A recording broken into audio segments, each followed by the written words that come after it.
오늘 6월 18일 오늘 안식일 제목은 내 마음을 지키라 하는 제목으로 우리 함께 말씀 나누겠습니다.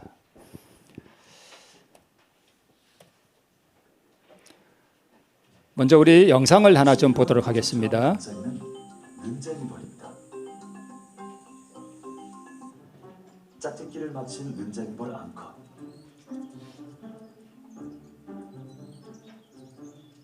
나무 껍질 여기저기를 살핍니다. 알을 낳고 새끼를 키울 육아방을 찾는 중입니다. 는쟁이 벌과의 벌들은 바퀴를 사냥합니다. 인간과 밀접해 살지만 사실 대부분의 바퀴는 숲에서 살아갑니다. 자기보다 훨씬 크고 빠른 이 바퀴를 어떻게 사냥하겠다는 건지. 쫓고 쫓기는 이 생존 게임의 승자는 과연 누가 될까요?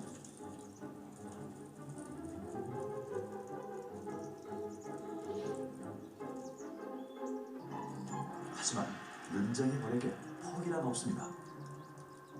바퀴가 있어야 새끼를 키울 수 있습니다. 녀석이 바퀴에 이토록이나 집착하는 이유죠. 드디어 기회를 잡았습니다. 바퀴의 가슴을 찌른 침은 앞다리의 움직임을 둔하게 만듭니다. 저항이 줄어든 잠시의 틈, 이번엔 녀석의 목 쪽에 침을 꽂습니다. 목을 통해 뇌신경절을 찌르고 한치의 오차 없이 신경독을 주입합니다. 몸은 움직일 수 있지만 스스로 움직여야겠다는 의지는 빼앗아버리죠. 는쟁이벌의 침은 짧지만 독은 치명적입니다.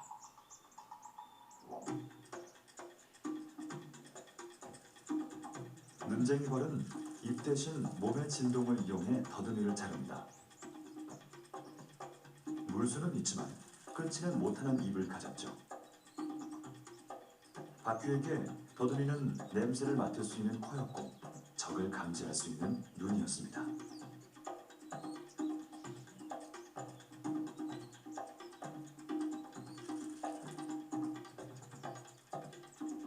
하지만 이젠 끝입니다. 바퀴의 목숨줄을 쥐고 있는 건 는쟁이벌입니다. 녀석은 잘려나간 더듬이 단면을 통해 체액을 맛봅니다. 바퀴의 몸에 퍼진 독의 농도가 적당한지 확인하기 위해서입니다. 바퀴에게도 는쟁이벌에게도 힘든 시간이 지나고 있습니다. 그런데 큰 난관이 하나 더 남아 있습니다. 미리 봐둔 구멍으로 사냥감을 옮겨가야 합니다. 독 때문에 의지를 잃어버린 바퀴는 더듬이를 물린 채 제 발로 끌려갑니다. 많게는 수십 미터를 이동해야 하는 고단한 여정입니다. 목적지에 도착하고는 또 한 번 육아방을 점검합니다.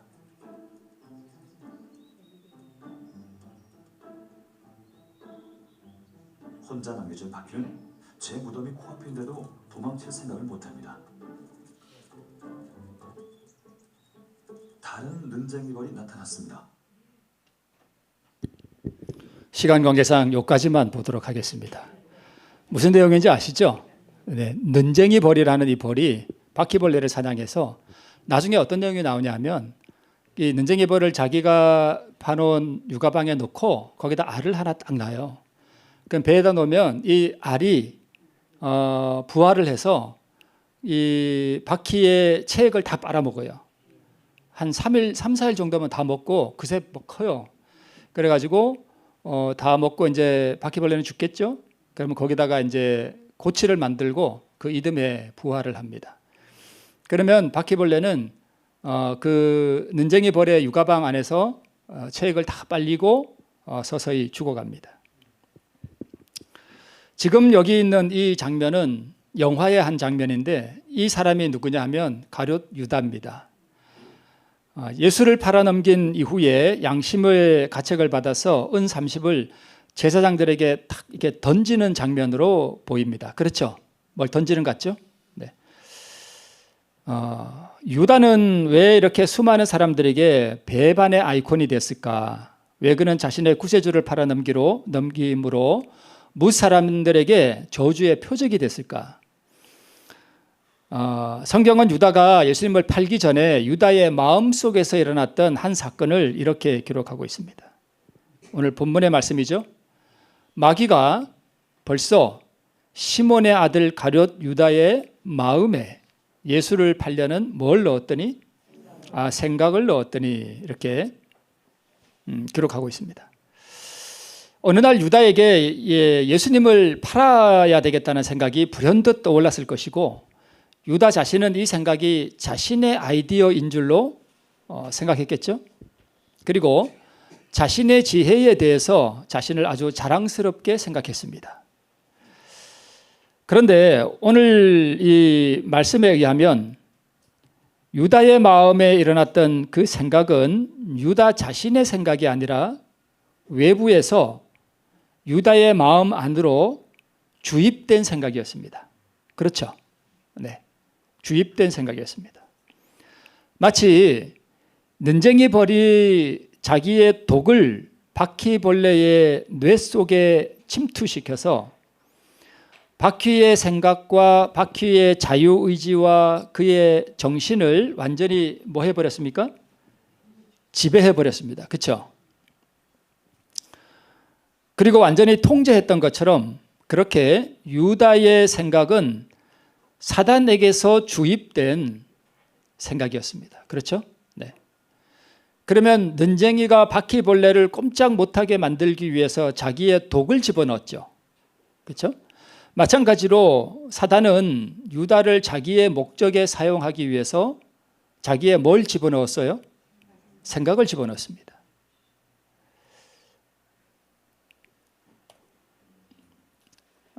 우리 부조와 선지자에 보면 이런 말씀이 있습니다. 일찍이 이 세상에 살았던 자들은 모두 다, 저는 빼고요? 아니요, 저도 모두 다 옛뱀, 곧 마귀라고도 하고 사단이라고도 하는 자의 치명적인 도가에 물렸다. 우리가 다 바퀴벌레예요. 그죠? 죄송합니다. 바퀴벌레라 그래서.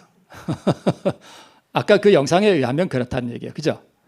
우리는 다 는쟁이 벌에 의해서 뭘 주입받은 거예요?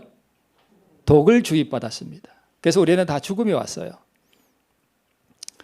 그래서 하나님께서는 우리에게 오셔서 우리 안에 있는 뭘 제거하고 싶으신 거예요? 독을 제거하고 싶으신 거예요. 그죠? 우리 독을 제거하면 우리는 다시 뭐 할 수 있을까요? 살아날 수 있습니다. 그렇죠? 네. 모든 사람들이 이 뱀에 물렸습니다. 자, 누가복음 죄송합니다. 제가 누가복음 22장 3절 주해 말씀인데 제가 그냥 누가복음 22장 3절이라고 써놨네요. 여기 주해 말씀입니다. 복음 성경에 그 나오죠. 6월절이 되었을 때 유다의 일은 결정되고 말았다. 사단이 그의 지성과 감성을 완전히 뭐 했다고요? 장악했습니다. 는쟁이 벌이 바퀴벌레를 완전히 뭐 하듯이요? 장악하듯이 장악해버렸습니다. 그리스도는 십자가에 처형되든지 그의 대적들의 손에서 자신을 구원하든지 할 것이라고 그는 뭐 하였다? 생각하였다. 이렇게 기록하고 있습니다. 그는 시대소망 720쪽에 그는 주님을 파는 것이 매우 지혜로운 일이라고 뭐 했다고요? 생각했습니다. 그런데 우리가 잘 알듯이 이 생각은 유다 자신의 생각이 아니라 외부로부터 유다의 안으로 무슨 된 생각이요? 주입된 생각이었습니다. 그런데 이 유다는 처음에 이런 사람이었어요. 그는 크신 선생님을 뭐 하였으며? 사랑하였으며. 여러분 예수님 사랑합니까? 네. 사랑하시죠? 참 아름다운 일입니다. 그런데 유다도 뭐 했다고요? 예수님을 사랑했어요. 유다가 나쁜 사람 아니에요. 예수님을 아주 사랑했습니다. 그리고 그분과 함께 있기를 사모했는데 어떻게 사모했다고요? 간절히 사모했습니다. 유다가 참 좋은 사람이죠. 그렇죠? 네, 참 좋은 사람이에요. 그런데 유다가 점점 망가져 가는데 언제 유다의 인생의 전환점이 있었는가 하면 생명의 떡에 관한 설교는 유다의 인생의 전환점이 됐습니다. 그러니까 생명의 떡에 관해서 설교할 때 유다는 내가 이분을 다녀봐야 별 유익이 없겠구나. 내가 여차하면 이분을 뭐 할 수 있게 거리를 둬야 되겠다. 떠날 수 있게 거리를 둬야 되겠다라고 생각한 게 바로 이 생명의 떡을 설교할 때 그때였습니다. 두 번째 전환점은 언제였는가 하면 시몬의 집에서 잔치가 열렸을 때에 예수님으로부터 은근히 유다가 뭘 받았는가 하면 책망을 받았습니다. 그렇죠? 그때 그의 마음속에 뭐가 일어났는가 하면 복수심이 일어났습니다. 예수님을 향한 뭐가 일어났다고요? 복수심이 일어났습니다. 처음에는 예수님을 뭐 했는데요? 사랑했는데. 그리고 세 번째 마지막 이 유월절 잔치에서 유다의 운명이 그때 완전히 결정돼 버립니다. 네. 유다, 그의 몸은 예수와 함께 있었으나 그의 정신은 사단의 독을 계속 뭐 하고 있었어요? 받아먹고 있었습니다. 탐욕의 정신, 불신, 다른 제자들을 비난하는 정신, 늘 불평하는 정신이 그의 마음속에 계속 들어올 때에 그는 그 생각을 뭐 하지 않고요. 그냥 계속 받아먹은 거예요. 유다가 제일 미워한 제자가 누군지 아세요? 11제자 중에 유다가 제일 미워한 제자가 누구였는가 하면 요한이었습니다. 유다는 특별히 요한을 미워했어요. 근데 그 미워하는 그 독을 누가 넣어줬을까요? 사단이 넣어줬겠죠. 그런 생각을, 그런 감정을 계속 넣어줘요. 근데 유다는 그런 생각이 이렇게 들어올 때 그것을 처리하지 않고 그것을 계속 마음속에 뭐 하고 있었는가 하면 간직하고 있었습니다. 그리고 간직하고 있으니까 그게 점점 어떻게 될까요? 커져요. 네. 이로보건대 유다의 인생이 비극으로 막을 내린 이유는 사단이 그의 생각과 감성과 의지를 완전히 지배하도록 뭘 하고 있었는가 하면 방치하고 있었습니다. 무엇을요? 자기 마음을 방치하고 있었습니다. 제가 아까 봤던 영상에다가 자막을 좀 넣어봤습니다. 그 사람이 그 나레이트한 거 그대로 제가 한번 넣어봤습니다. 바퀴의 가슴을 찌른 침은 앞다리의 움직임을 뭐하게 만들어요? 둔하게 만들어요. 그러니까 처음에 눈쟁이 벌이 바퀴에 벌레다가 침을 몇 번 꽂아요? 2번 꽂죠. 처음에는 가슴에 한 방 나요. 그죠? 그러니까 이렇게 좀 둔해졌어요. 그러니까 둔해진 틈을 타서 그 다음에 다시 2번째 침을 찌릅니다. 마귀도 유다에게 단번에 유월절 잔치에서 침을 한 방 찌른 게 아니라 그 전부터 이미 계속 침을 뭐 한 거예요? 꽂아줬습니다. 불평의 정신을 넣어주고 요한을 특별히 미워하게 하는 정신을 넣어주고 예수님을 향해서 복수심이 일어나도록 하는 그런 마음을 넣어줬을 때 유다는 뭘 했어야 했는가 하면 자기의 마음에 지금 무엇이 들어와 있는지를 살펴야 했습니다. 그런데 그걸 방치하고 있었던 거예요. 우리도 한번 사단이 우리에게 그런 걸 넣어줄 때 그걸 방치하고 있으면 우리의 영적인 감각이 어떻게 될까요? 둔해집니다. 저항이 줄어든 잠시의 틈, 마귀가 항상 우리의 뭘 노려요? 틈을 노려요. 그죠? 자꾸 틈을 노려. 그 저항이 줄어든 잠시의 틈을 타서 이번에는 녀석의 목 쪽에다가 침을 꽂습니다. 목을 통해서 뇌의 이 신경절을 찌르고 한치의 오차 없이 신경독을 주입한대요. 참 대단하죠. 어떻게 이렇게 이 조그만 벌인데 그죠? 요만한 게 그죠? 이게 근데 어떻게 그렇게 정확하게 바퀴의 목에다가 침을 찌를 줄 알고 어떻게 그 바퀴의 신경절에다가 자기의 독을 아주 한치 없어도 이렇게 주입할 수 있을까? 그래서 사단도요 우리의 마음에다가 자기의 독을 아주 어떻게 하면 정확하게 집어넣을 수 있는지 아주 한치의 오차도 없이 우리에게 집어넣을 수 있습니다. 여러분 우리의 품성이 어디에 있다고요? 뇌에 있죠. 뇌. 머리에 있어요. 네. 그래서 몸은 움직일 수 있지만 바퀴는 스스로 움직여야 되겠다는 뭘 빼앗아 버려요? 아, 의지. 의지가 엄청 중요한 거예요. 그러니까 눈쟁이 벌은 바퀴의 자유의지를 뭐 해버린 거예요?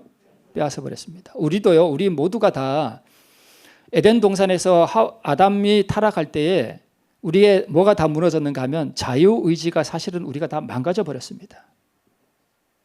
자유의지가 다 망가져 버렸어요. 눈쟁이는 입 대신 몸의 진동을 이용해 더듬이를 잘라버립니다. 더듬이는요, 바퀴벌레에게 있어서 외부에 무엇이 있는지 냄새도 맡고 또 무엇이 있는지를 다 알 수 있는 그런 안테나 같은 거예요. 그죠? 근데 이걸 잘라버려요. 마귀도 우리에게 자기의 독을 주입한 다음에 우리가 하나님을 향하고자 하는 그런 마음들, 이런 것들을 다 뭐 해버릴까요? 잘라버려요, 다.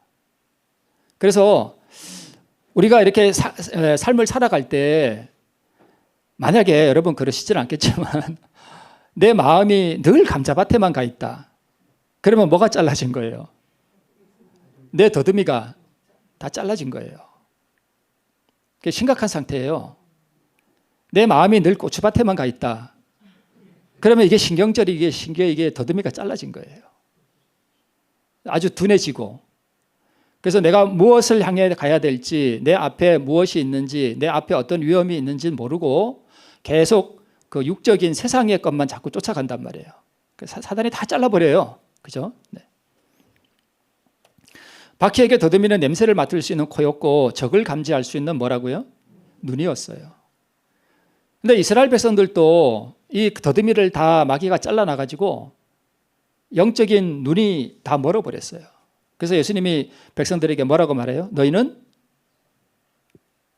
본다고는 하지만 너희는 뭐다? 소경이다. 소경이다.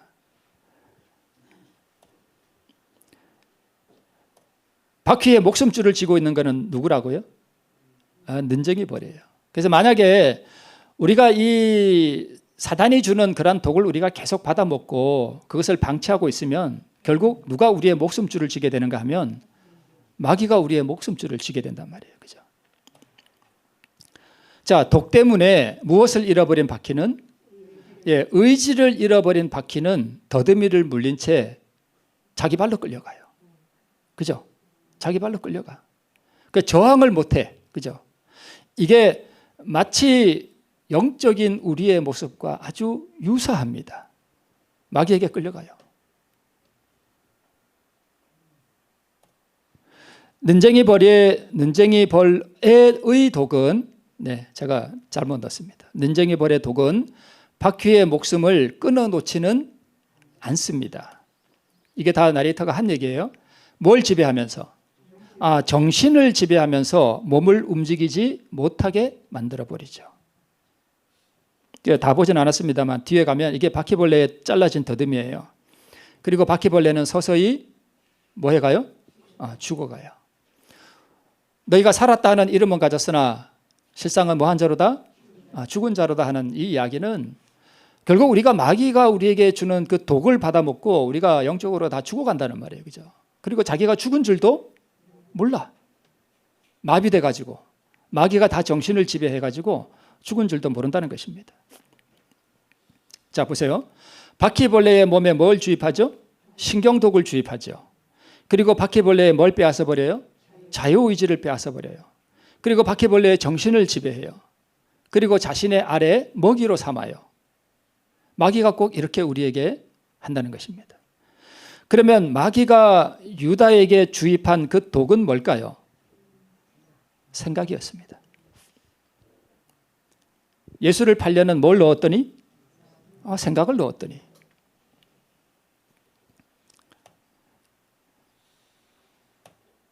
자, 사단은 하와의 무엇 가운데? 마음 가운데 하나님께서는 자신의 말씀하신 대로 행하지 않으시며 그러한 아름다운 실과를 금하신 것은 인류에게 대한 하나님의 사랑과 애정에 모순된다는 생각을 주입시키려고 노력했다. 사단이 하와를 타락시키기 전에 선악과를 따먹기 전에 하와의 마음에다가 뭘 집어넣었다는 거예요? 생각을 집어넣었어요. 누구 생각을요? 자기 생각. 하와가 그 사단이 넣어주는 그 자기 생각을 받아들이니까 바퀴벌레가 는쟁이 벌이 이끄는 대로 따라가는 것처럼 마귀가 먹으라는 대로 뭐 한 거예요? 따라간 거예요. 그와 같이 이제 유혹자는 그리스도에게 자기 자신의 생각을 고치시키려고 했다. 이건 이제 광야에서 그 시험이 이르러 올 때 그때 장면이에요. 예수님에게 와서 마귀가 뭐라고 속삭였는가 하면 네가 만일 하나님의 아들이거든 그러면서 빈정거렸거든요. 네가 하나님의 아들이거든 하나님이 너를 어떻게 이렇게 대우하실 수가 있냐. 짐승들이 우글거리고 먹을 것도 없고 물도 없고 네가 하나님을 믿는다라고 하는데 어떻게 네가 이런 형편에 처할 수 있느냐. 네가 진짜 하나님의 아들이냐. 이렇게 속삭였어요. 자기 생각을 예수님에게 뭐 해주려고 한 거예요? 넣어주려고 그런 거예요. 심지어 마귀는요. 예수님에게도 자기 생각을 뭐 해주려고 그랬어요? 넣어주려고 그랬어요. 우리도 그럴 수 있죠. 나는 하나님을 믿는데 왜 내 삶은 이럴까? 내가 하나님을 믿는데 왜 내게 이런 일이 일어날까? 그런 생각이 드는 거 그건 누구 생각이에요? 마귀가 넣어주는 생각이에요. 그죠? 마귀가 그런 걸 넣어줘요. 사단은 생각을 주입시키려고 노력했고 심지어는 그리스도에게도 자기 생각을 고치시키려고 했습니다. 네. 요거는 할까 말까. 시간을 제가 봐가면서. 이게 무슨 장면이냐 하면 다윗 왕이 그 사울 왕이 자기를 죽이려 그러니까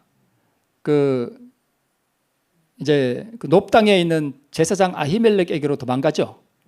그래서 너무 배가 고프니까 떡 좀 달라 그러니까 떡이 없다.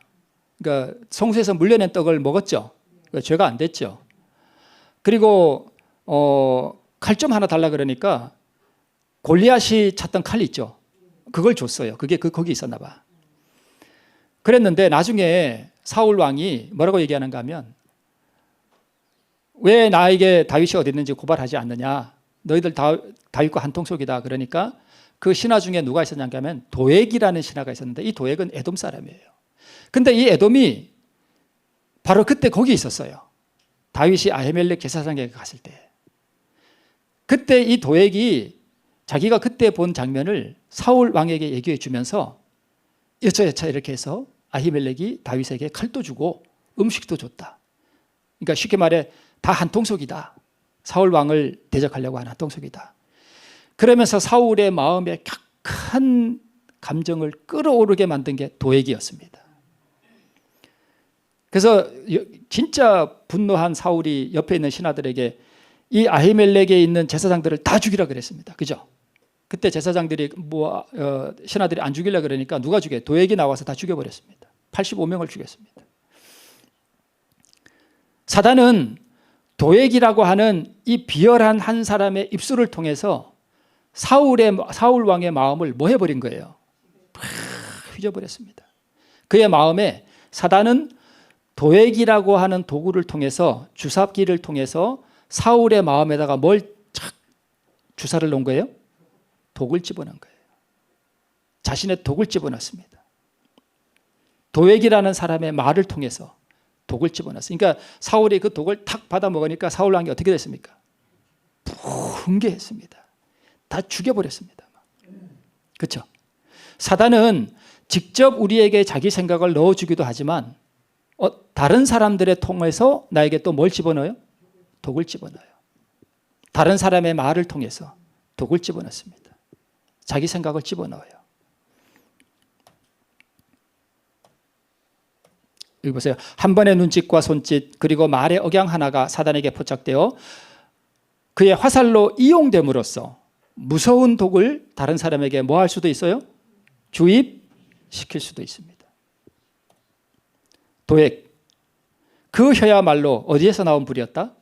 지옥불에서 나온 불이었다. 도액은 인간의 마음속에 있는 가장 악한 감정을 휘저어 놓았습니다. 그래서 사단이 자기 생각을 넣어주는 통로는 직접 넣어주기도 하고요. 사단의 마음을 가진 사람들을 통해서 넣어주기도 하고 또 보고 듣는 감각을 통해서도 우리에게 넣어줍니다. 우리가 보는 거, 핸드폰, 그죠? 그런 걸 통해서 게임 같은 거 이런 거 하면서 자기 생각을 우리에게 다 넣어줘요.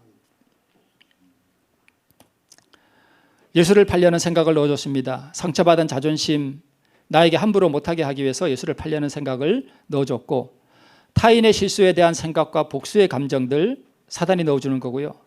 때로 우리가 우울하기도 하죠. 살아가다 보면 우울감이 밀려올 때가 있어요. 그죠? 다 경험해 보셨죠? 누가 넣어주는 거예요? 마귀가 넣어줘요. 그런데 여러분, 음식을요, 나쁜 음식을 좀 과하게 먹으면 우울감이 몰려옵니다. 진짜예요. 과식을 하면 우울해져요. 그거 경험해 보셨나요? 저는 경험해 봤어요. 소식을 하면은요, 위장이 비어 있으면 덜해요. 그런 게 별로 없어요. 그래서 여러분 이렇게 살아가다 보면 이렇게 우울함이 이렇게 밀려오고 막 짜증이 이렇게 나고 할 때 있죠? 있어요. 그럴 때 뭘 해야 되는가 하면 마음을 뭐 해봐야 돼요? 살펴봐야 돼요. 이게 무슨 마음이지? 이게 어디서 온 마음일까? 아, 누가 넣어줬구나? 마귀가 넣어줬구나. 그러면 그 우울함, 인생의 서글픈 감정들, 이러한 것들을 어떻게 될까요? 잘 아시죠? 네. 탐욕, 생활의 염려, 다른 사람을 멸시하는 감정, 원망의 정신, 죄책감들, 음란한 생각들, 이런 것들이 우리에게 수시로 밀려온단 말이에요. 그죠? 네. 그래서 여러분, 항상 마음을 뭐 해야 돼요? 살펴야 돼요. 수시로 마음을 살펴보세요. 저도 어떨 때 이런 마음들이 저라고 없는 거 아니에요. 저도 있어요. 그래서 어떨 때는 제가 괜히 이렇게 우울하고 어떨 때는 참 이렇게 서글픈 어떤 느낌들이 제 마음을 이렇게 어두움의 그림자가 저를 덮을 때가 있어요. 그럴 때 막 이렇게 하다가 내가 왜 이러지? 하고 내 마음을 이렇게 살펴봐요. 그런 게 필요해요. 자신의 내면을 들여다보고요. 내 생각의 출처가 어디인지를 가만히 묵상해 보세요. 그리고 그것을 뭐 해야 돼요? 부인해야 됩니다. 그것을 받아들이지 말라는 것입니다.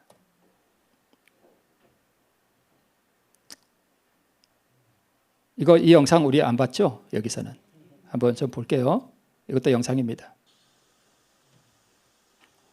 여치를 노리는 영가씨의 기생은 더욱 잔인합니다. 어딘가 움직임이 이상한 여치들. 지금 여치의 머리엔 물가로 가야겠다는 생각만이 가득합니다. 그리고 물가에는 이미 자신도 알지 못하는 이끌림에 희생양이 된 여치들이 숨을 헐떡이고 있습니다.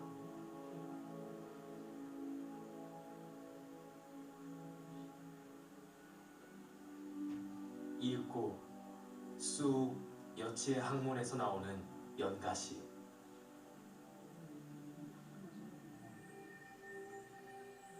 여치의 몸에서 기생하다가 성장이 끝나는 가을이면 숙주인 여치를 조종해서 물가에 데려와 제 살 길을 찾아가는 겁니다.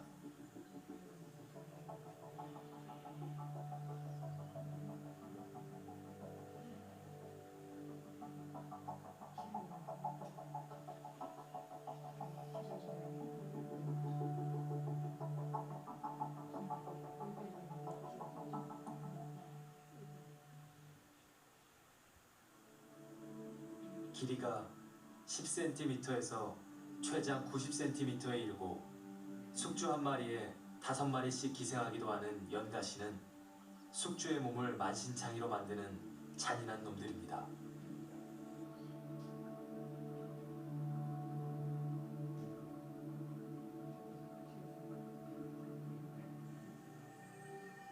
연가시에게 영양을 다 빼앗긴 여치는 그대로 죽음을 맞았습니다.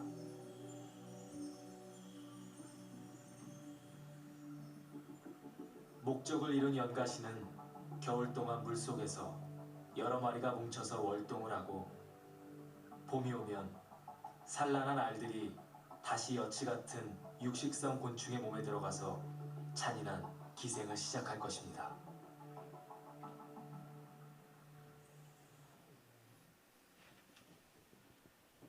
어떻습니까?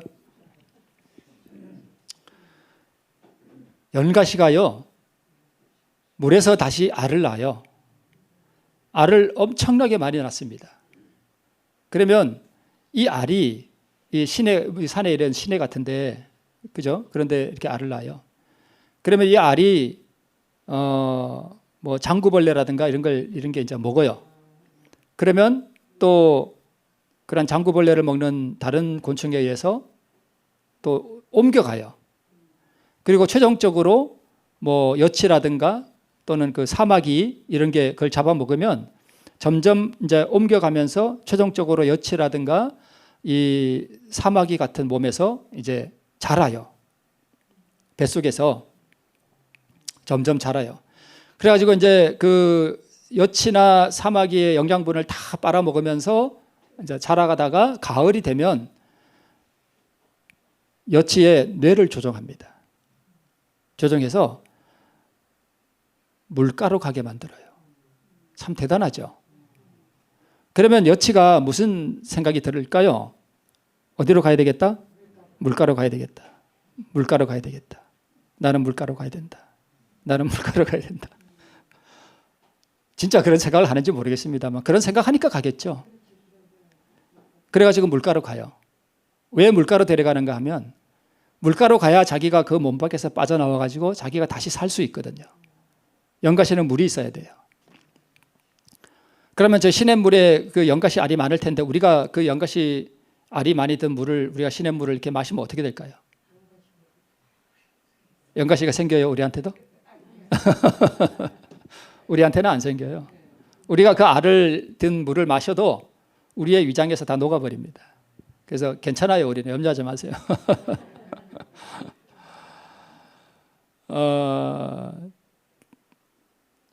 아까 는쟁이 벌이 바퀴벌레에게 신경독을 주입해서 마비시켜서 그의 의지를 지배하고 바퀴의 정신을 지배해서 자기 마음대로 이렇게 끌고 다니는 것처럼, 그죠? 자기가 원하는 곳으로. 이 여치에게도 연가시가 들어가서 가을이 되면 연가시의 정신을 지배해서 그렇게 한다는 겁니다. 제가 여기도 자막을 넣었는데요.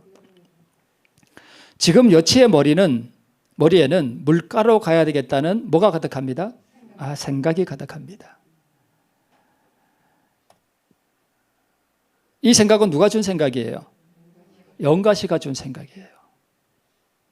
진짜 생각을 이렇게 넣어준 건 아니고 무슨 호르몬을 통해서 그렇게 하겠죠. 그러나 결국은 이 여치를 물가로 데려가는 것은 누구예요? 연가시가 데리고 가요. 연가시 안에 있는 어떤 이물질, 침투한 그것이 연가시를 그렇게 조종해가는 것입니다.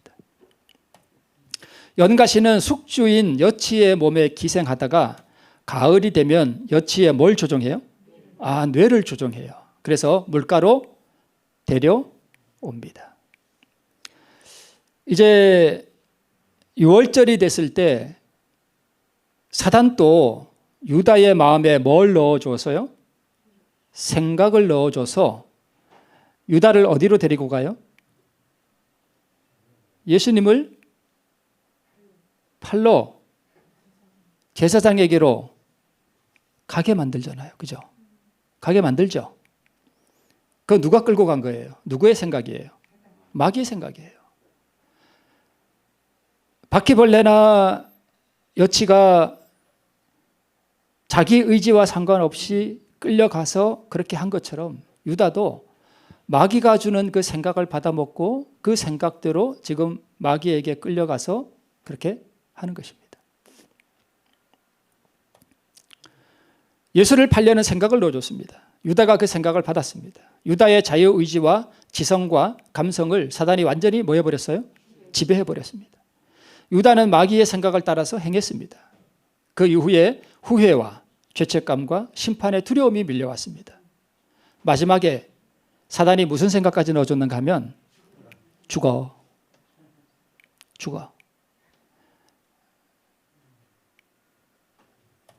시대소망에 이렇게 기록하고 있습니다. 그는 살아서 예수께서 십자가에 못 박히시는 것을 볼 수 없다고 뭐하여?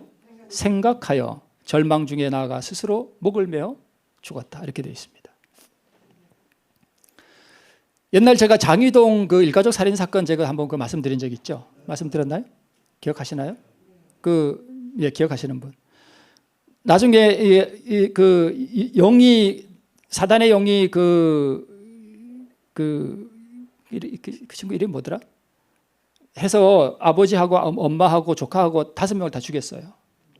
다 죽이고 나니까 이제 끌어 묻으라 그러더래요. 다 끌어 묻었어요. 그러고 나서 이 친구의 마음에 사단이 이렇게 말하더래요. 너도 죽어. 일가족을 죽이고 네가 무슨 염치로 사냐. 너도 죽어. 죽어라 그러더래요. 진짜 무슨 그 장로님 하시는 그 간증이 다 나와요. 그러니까 생각을 넣어줘서 예수님을 배반하여 팔게 만들고 후회와 죄책감과 쓰라린 절망을 그에게 안겨주고 마지막에 가서는 너가 무슨 염치로 살아가냐. 너도 죽어라. 그런 생각을 넣어줬습니다. 참 불행한 일이죠. 결국은 마귀가 넣어주는 그 생각대로 이제는 완전히 지배해버렸으니까 그를 더 이상 저항할 수 있는 힘이 없어요. 눈쟁이 벌의 독에 의해서 마비되어 버린 바퀴벌레처럼 완전히 마비돼 가지고 그냥 끄는 대로 따라가는 거예요. 그래서 죽으라 그러니까 목을 가서 맸습니다. 죽었습니다. 참 슬픈 일입니다. 그렇죠? 이것이 어디서부터 시작됐다고요? 생각을 받아먹은 데서 시작됐습니다. 이 장면 기억하시죠? 자, 저 소의 생각과 감정을 누가 통제하고 있습니까? 투사가 통제하고 있습니다. 그렇죠? 저 소의 자유의지와 감정은 투사에 의해서 완전히 지배당하고 있습니다. 소는 망토를 보고 감정의 충동을 받아서 자기 발로 막 달려듭니다. 그죠? 누가 끌은 거 아니잖아요. 자기 발로 뛰어가서 막 받아버려요. 투사는 이 망토를 이용해서 불쌍한 이 소의 감정을 지배해버렸습니다. 저 소의 등에서 지금 창이 꽂혀 있죠. 등에서는 뭐가 흘러요? 피가 흐릅니다. 그래서 우리도 다른 사람이 우리의 마음을 찌를 수 있죠. 마음이 아프죠. 괴롭죠. 마음에서 뭐가 흘러요? 마음의 피가 흘러. 참 힘들고 괴로워. 우리가 저 불쌍한 소와 어쩌면 참 닮아 있어요. 우리가 다 그래. 그죠? 우리가 참 어떻게 보면 참 불쌍한 인생들입니다. 아까 연가시가 여치의 몸을 어떻게 만들었다고요? 만신창이로 만들었다고요. 그러니까 사단도 우리에게 이런 감정을 충동질하고 다른 사람의 입술을 통해서 우리를 가슴을 찔러요. 그래서 우리를 만신창이로 만들고 결국은 우리의 마음 속에 사단의 생각, 복수의 생각, 원한의 감정 이런 것들을 집어넣어 가지고 결국은 우리를 완전히 뭐 하려고요? 지배하려고요. 불쌍한 소가 지금 넘어졌습니다. 냅다 그냥 넘어져 버렸습니다. 참 불쌍하죠?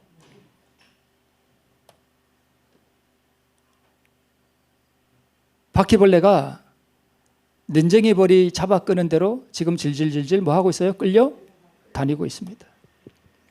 제가 말씀을 준비하다가 이런 장면 그림을 하나 봤는데요. 지금 이 여자가 뭐 하고 있습니까? 설거지를 하고 있습니다. 음식 만드는 건가요? 설거지하는 것 같아요. 네. 옆에 있는 글이 잘 안 보이죠? 이렇게 되어 있습니다. 남편은 그대로 할 생각이 없고 그럼 그럴 경우 저도 안 합니다. 대신 시어머니 눈총 잔소리 모른 척하고 옵니다. 이게 뭔 얘기냐면 시댁에 갔을 때 며느리가 시어머니 잔소리와 눈치 안 보고 설거지도 안 하고 그냥 온다는 거예요. 그런데 저는 친정 가면 제가 설거지하고 온다는 거예요. 한 10번 가면 5번은 제가 설거지하고 온다는 거예요. 자기가 친정 가면 자기 남편 보고 절대 설거지하라고 안 시킨다는 거예요. 왜? 우리 엄마 집이니까. 그런데 남편은 시댁에서는 당신 설거지 안 하고 왜 친정 가면 그렇게 하느냐라고 불만을 표출한대요. 난 우리 엄마니까 내가 도와드리는 거다. 이게 불만이면 너도 너희 어머니 네가 도와드려라. 나 시키지 말고. 내가 친정 가서 일 도와드리고 오는 거 보면 너는 뭐 느끼는 거 없냐? 자기 엄마는 자기가 도와드리면 되는 거다. 배우자 부려먹을 생각하지 마라. 이걸 저기 적어놓은 거예요. 이게 뭐예요? 생각이에요. 이런 생각 누가 넣어줘요? 마귀가 넣어주는 거예요. 자기가 이게 내 생각이고, 나는 줏대가 있고, 나는 사리 분별을 잘하고, 니는 네 엄마 네가 도와줘. 나는 내 엄마 내가 도와줄게. 왜 시댁 가서 나보고 설거지 하라 그래? 나보고 설거지 시키지 마. 남편 보고 그러는 거예요. 이 생각이 어디서 온 거예요? 이게 다 마귀에게서 온 거예요. 이러면 결국 부부지간에 뭐가 생길까요? 싸움이 생겨요. 결국 이게 잘하면 이혼해. 이렇게 가는 거예요. 제가 아는 어떤 분이요, 저한테 이런 얘기를 해요. 어느 날 설거지를 이렇게 하고 있는데 갑자기 자기 남편이 옛날에 자기한테 잘못했던 게 생각나더래요. 그래가지고 얼마나 열받는지, 저거하고 내가 이혼을 할까 말 거야.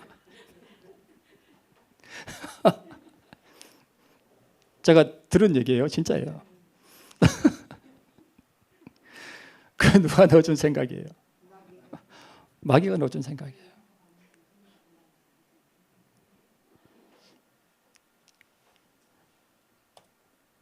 무슨 생각이 나를 지배하고 있는가?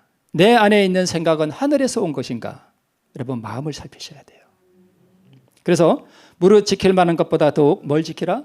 내 마음을 지키라. 생명의 근원이 어디서 난다고요? 이에서 나요. 결국은요, 마음의 문을 우리가 어떻게 잘 지키느냐? 논쟁의 벌이 자기의 신경독을 우리 안에 주입시키지 못하도록 우리가 이것을 잘 지키는 데 있습니다. 그런데 여러분, 마귀가 우리에게 자기 생각을 넣어주는 걸 우리가 어떻게 할 수가 없어요. 막을 수가 없어요. 들어와요, 그 생각이. 그때 이것을 어떻게 처리하느냐가 문제예요.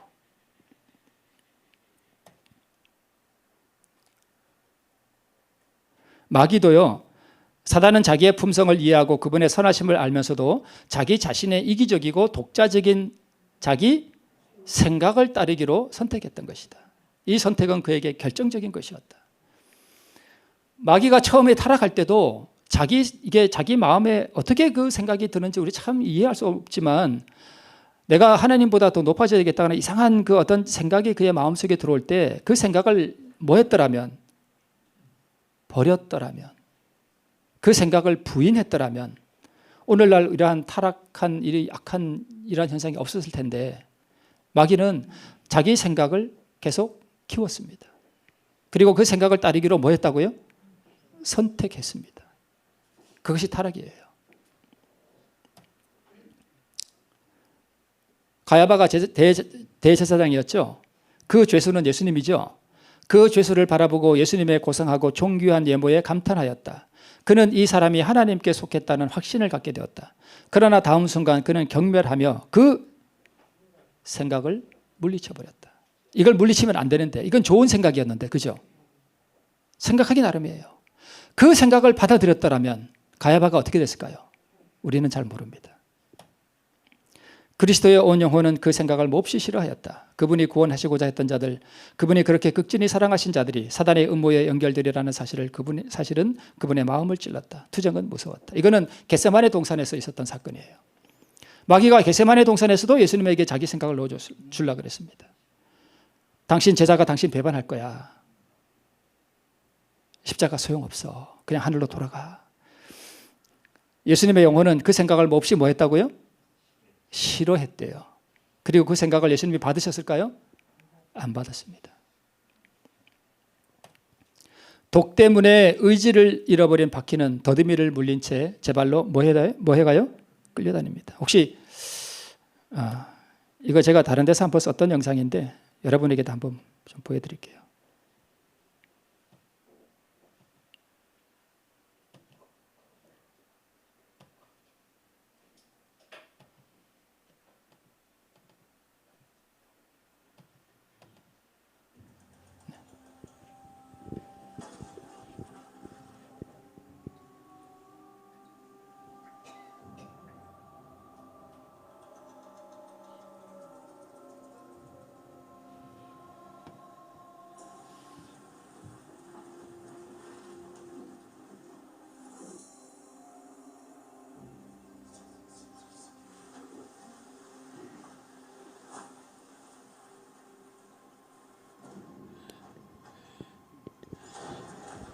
거라사에 귀신 들린 사람이죠.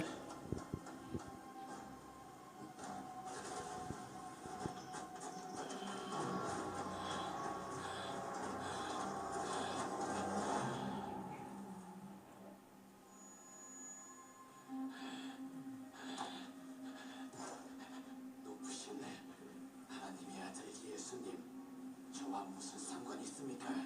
정합니다. 저를 괴롭히지 마십시오. 네 이름이 무엇이냐? 군대입니다. 간청하오니 주님, 제발 지하로 올라가게 하지 말아주소서. 우리를 저 돼지들 속으로 들어가게 해주소서.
여기서 물러가라! 이 요술쟁이야! 물러가라!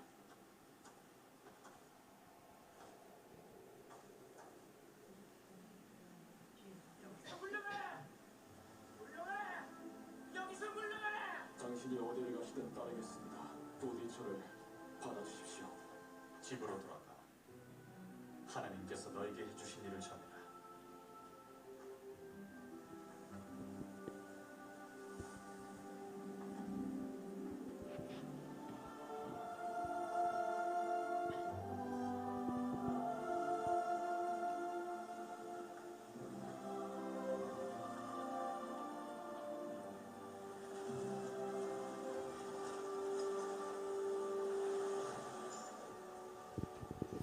여기 대사에 나오지는 않지만 이 귀신 들린 사람이 예수님이 자기를 구원할 수 있다는 사실을 느꼈죠. 그때 이 광인이 예수님에게 뭘 요청했는가 하면 자기를 뭐 해달라고?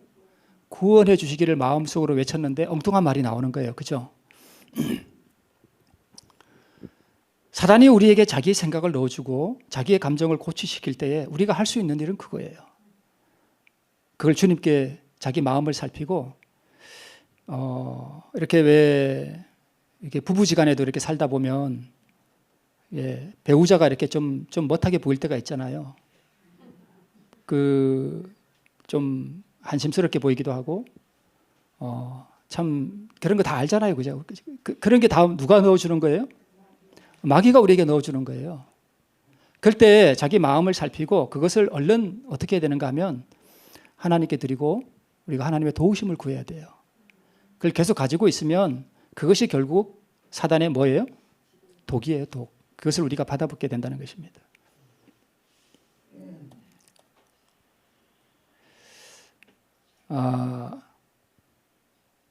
저 시계로 지금 55분인데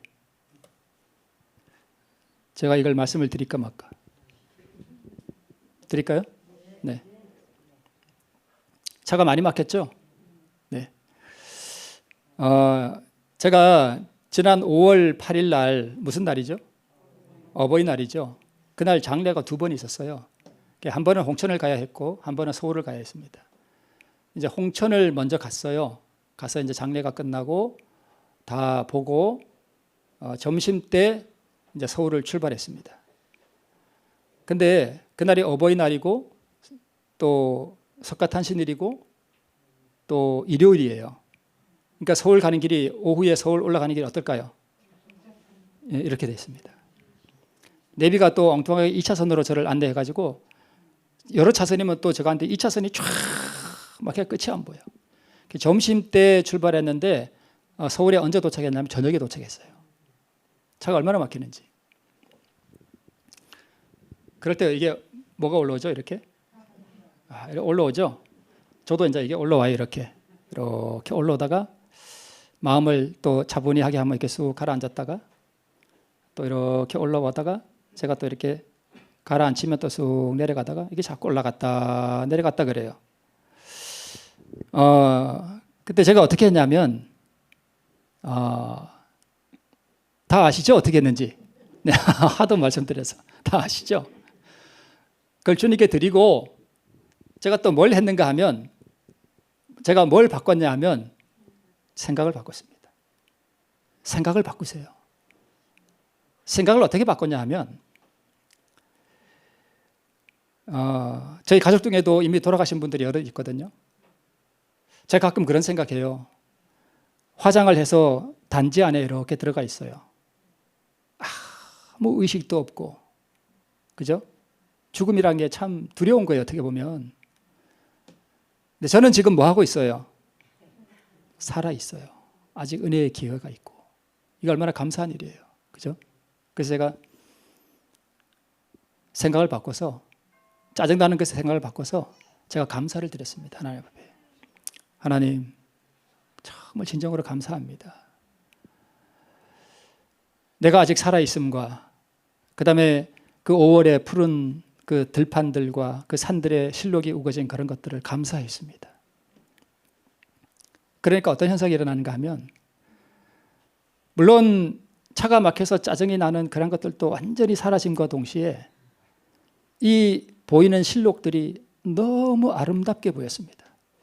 아까까지는 그런 것들이 눈에 안 들어왔어요. 근데 그게 너무너무 아름답게 보여요. 푸른 나무들과 푸른 하늘과. 근데 날도 참 좋았거든요. 푸른 하늘들과 이런 것들이 너무 아름답게 보여요. 그래서 저도 모르게 제 집사람이 옆에 타고 있고 저는 무엇을 불러 오늘 장로님 오늘 그 노래 불러요. 특장 참 아름다워라 그 노래 부르 너무 감사가 됐습니다. 그런데 이제 그 88 올림픽 고속도로를 타고 가기 위해서 이쪽 그 순환 고속도로에서 이렇게 해서 들어가는 길이 있어요. 거기를 해서 이렇게 들어가는데 거기도 차가 다 막혀요. 근데 제하고 차 앞에 거리가 좀 있는데 어떤 차가 갑자기 제 앞차로 확 들어왔습니다. 큰 차에서 검은 차가. 그럴 때 차가 막힐 때 확 끼어들면 어떤 느낌이 들어요? 저걸 그냥. 그런데 제 앞에 끼어든 차가 어떻게 보였냐면 너무 사랑스럽게 보였습니다. 너무 사랑스럽게 보였어요. 별것 아닌 경험이기도 하지만 그것을 무엇이라고 부르는가 하면 믿음으로 말미암는 의라고 하는 것입니다. 그게 믿음으로 말미암는 의예요. 작은 거지만 믿음으로 말미암는 의는 대단한 어떤 경험을 한다고 믿음으로 말미암는 의가 아니라 우리 삶 속에서 아주 작은 부분들을 그렇게 경험해 보는 거예요. 오늘 아침 안교 시간에도 우리 안교장님, 저는 저에게 기회를 주면 제가 이런 감사하려고 그랬어요. 저는 우리 훌륭한 안교장님 주셔서 너무 감사합니다. 하려고 그랬는데 기회를 안 주시더만요. 저는 안교장님이 나와서 그런 간증하는 게 전 너무 좋아요. 제가 언제 생각 중에 집사님 언제 저녁에 시간을 한번 드리려고 그랬는데 한번 하셔요, 집사님? 네.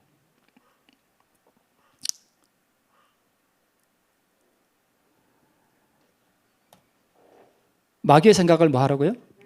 물리치시고 그 생각을 어떻게 하라고요? 하나님께 드리고 하나님의 도우심을 구하셔요. 그러면 사단의 독에 마비된 우리도 그 독에서 뭐 할 수 있다는 거예요? 해방될 수 있다는 거예요. 그게 구원이에요. 그게 회개예요. 회개가 다른 게 아니에요. 그게 회개예요. 회개를 여러분 막 울고불고 이런 거 생각하시죠? 회개는요, 울고불고 하는 게 아니라 이게 회개예요. 바꾸는 거예요. 길을 바꾸는 거예요. 자, 오늘 영상들도 보고 좀 유익했죠? 앞으로 오래 그런 생각이 들 때, 남편이 미울 때, 꼴 보기 싫을 때 어떻게 하셔요? 그렇게 한번 해보셔요. 그러면 그 독에서 우리가 해방될 수 있습니다. 이 놀라운 은혜의 능력이 우리 모두를 통제하고 지배하는 의의 백성들 되시길 바라면서 말씀 마치겠습니다.